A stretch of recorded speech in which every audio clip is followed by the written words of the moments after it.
Hello, my name is Alec Morell and I work as a primary phase development lead with the South East and South Coast team here at Teach First. Welcome to this session on your well-being. It can be challenging for teachers to strike a good work-life balance, and teacher well-being has been acknowledged by the government, the DfE and Ofsted as something that needs to be tackled. And there are research-informed initiatives that are making a difference to day-to-day classroom practices. While workload is linked with well-being, minimising workload isn't the focus of this session. That deserves a session all of its own. The purpose of this session is to explore ways that you can support your own well-being and why it's important to do so. So with that in mind, let's have a look at the objectives of the session. The objectives for the session are displayed on the screen. I'll give you a few moments to read these.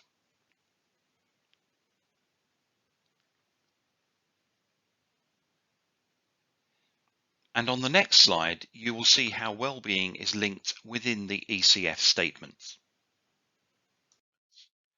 Please take a few moments to read and understand these ECF standards. These are not all the strands from Standard 8, just the ones pertinent to this session. Engaging in professional development and the support your mentor can give you is a requirement of the ECF and is very closely linked with your own well-being. Understanding how you manage your work and well-being is vital for you. If you have feelings of poor well-being and are subsequently not performing at your best, then you'll be less able to offer support to others.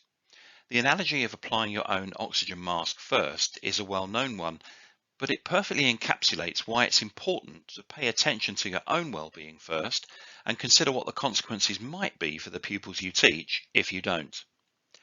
There is a growing body of research that links teacher well-being with pupils' academic outcomes.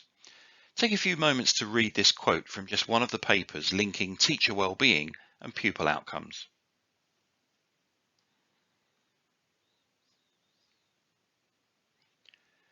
Considering this link, we're now going to look at what is happening in the mind and body of a teacher who's experiencing poor well-being and the impact this can have on their decisions, actions, and emotions. Governing our everyday decisions, actions, and mood is the emotional regulation system within our brains. This system is in fact made up of three other systems that are in a state of constant flux, depending on the information we're receiving from our environment. Each of the systems has a key biological function. Let's start with the threat system. This alerts us to danger and prepares us to fight or flight. Think caveman encountering a saber-toothed tiger. We don't often encounter saber-toothed tigers in present day, I'm pleased to say, but for teachers, the threat system can be triggered by anything that our brain perceives as threatening.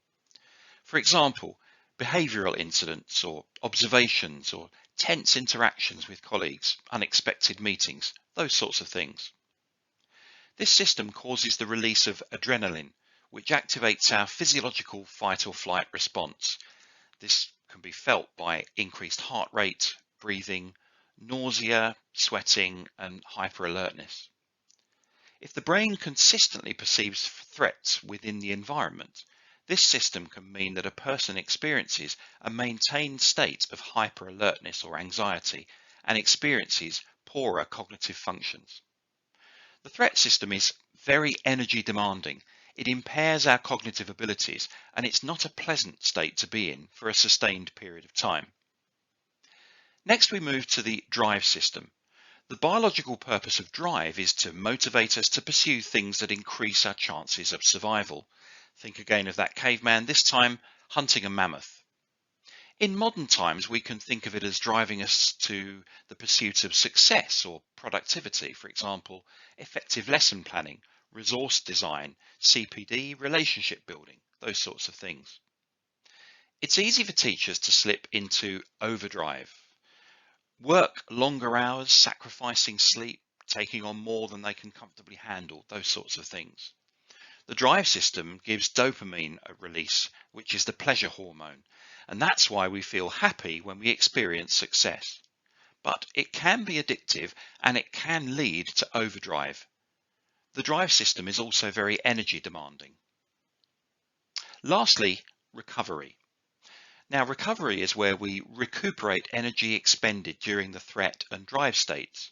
It allows the body time to recover and stabilize levels of the stress hormone cortisol in order for us to perform better. Activities that can support recovery could include exercise, escapism, for example, watching TV or reading a book, meeting friends, spending time with family. Recovery activities are unique to the individual though. We'll look at this in more detail shortly. It is important that the threat and drive systems don't dominate, as this can harm our well-being. You can find out more about the emotional regulation system and the importance of recovery in the My Wellbeing course, onto which all early career teachers and mentors are enrolled, and they can be accessed on Brightspace.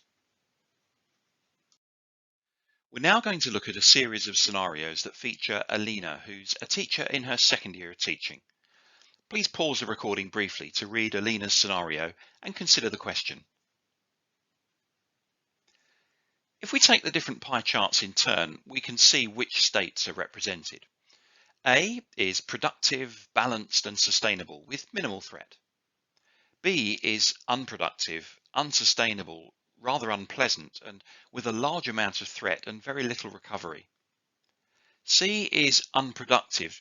Now, this might well be appropriate during holidays or after a period of overdrive, but would not be a desirable long-term state. And Alina's current state is best represented by D. She's in overdrive, productive but unsustainable. This is occasionally necessary, but in short bursts. Now let's consider what Alina's threat, drive and recovery system looked like on the Monday. Again, if you pause the recording briefly to read Alina's scenario for Monday and consider the question. Using the same 4 pie charts, we can see that Alina once again finds herself in overdrive as represented by D. A reminder that this is a productive state which might be necessary from time to time, but doesn't really have longer term sustainability. So what might be happening to Alina's threat, drive and recovery as we move through the week and onto Wednesday? Please pause the video and decide now for the Wednesday where Alina's threat, drive and recovery sit. Though Alina has been in overdrive, she now finds herself becoming unproductive and anxious. It's now pie chart B that best represents her, and with the threat so high and recovery so low, it is not a pleasant state to find herself in. Let's now move on to the Friday. As you pause the video and read through the final scenario in which Alina finds herself, I wonder if anything is looking familiar to you.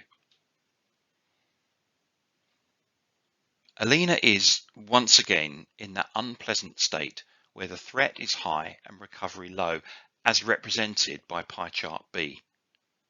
From her plans to put things right in the scenario, it has become clear to us that Alina is stuck in a threat drive loop. What could Alina do then to help herself? What Alina is unaware of is that she's living in a threat drive loop. This is when a person spends most of their time moving between high adrenaline threat and the dopamine-fueled drive systems. Existing in this loop for too long without any recovery will lead to feelings of poor well-being and eventually burnout. Sometimes we must actively choose to prioritize recovery by putting on our own masks first. What one piece of advice would you give to Alina? And who would you suggest Alina goes to for support or advice? Take a moment to consider and perhaps jot down some ideas before moving on to the next slide. It can be challenging to prioritize recovery. It can lead to feelings of guilt. For example, the idea that we aren't spending our time well or that we're being lazy. Humans also have an innate negativity bias.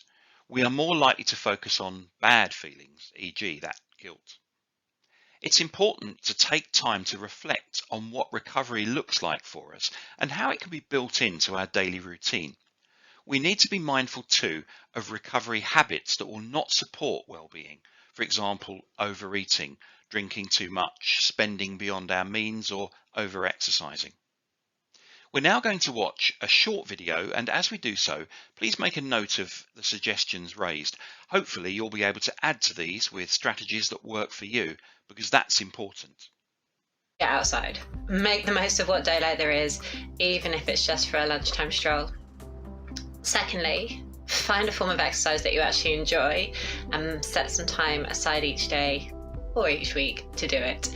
Whether it's walking, running, or yoga from the warmth of your own living room, it really does make a massive difference to how well you feel. I'd just like to raise awareness of actually taking a moment to step outside during the winter months, because there's loads of research to show the power of vitamin D and the fact that getting out in the sun even for a few minutes releases serotonin and makes us feel much better as humans.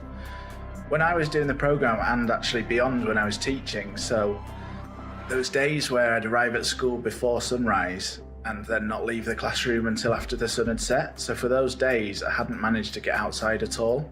And there's a very real possibility that we as teachers can spend a whole week without getting outside. If you're getting to school and into your classroom before the sun rises, or if you're getting up and just turning your laptop on straight away for home learning, and then staying inside all day until after the sun sets, we won't get any vitamin D. So it could be weekend to weekend where we get the vitamin D and those releases of serotonin. So I'd really encourage you to take a moment and step outside, even if it's for 5 minutes during the day. My top tip for well-being during the darker winter months would be to nominate one night a week that you leave school straight away or as early as you can. This allows you to get some daylight and to not just be arriving and leaving school in the dark. And it also gives you an evening to yourself to focus on your well-being and what really makes you feel better. And also leave one day at the weekend where you don't do any work at all. Again, this just gives you the time to focus on those things that help you recover and be the best version of yourself for your students. I know it's a very ex-English teacher thing to say, but I have found reading to be a massive help during these past few months. It's a great form of escapism, allows me a break from the screen and prevents me from dwelling on the workday once it's done. I hope you found these tips helpful.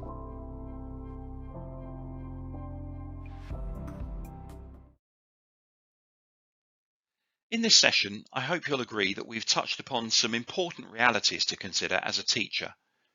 Firstly, we covered the link between pupil outcomes and teacher well-being. Then, we looked at the threat, drive and recovery systems and the importance of prioritising recovery to avoid threat-drive loops. Then, we considered ways we could potentially prioritise our recovery. Now it's time to commit to something that you will do to prioritise your recovery in order to support your own well-being. This is the last pause point in the video. Please take some time now to note down and consider the question prompts on the screen, as well as looking at the best practice exemplar in your work booklet. Now you've noted down the questions, the most important step is for you to plan some specific actions and consider how you will be able to implement them, as well as preempting any limitations. You might want to take some time away from the video to write down your ideas and plans.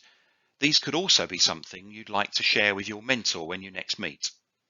Hopefully, you've found this video useful, and thank you for watching.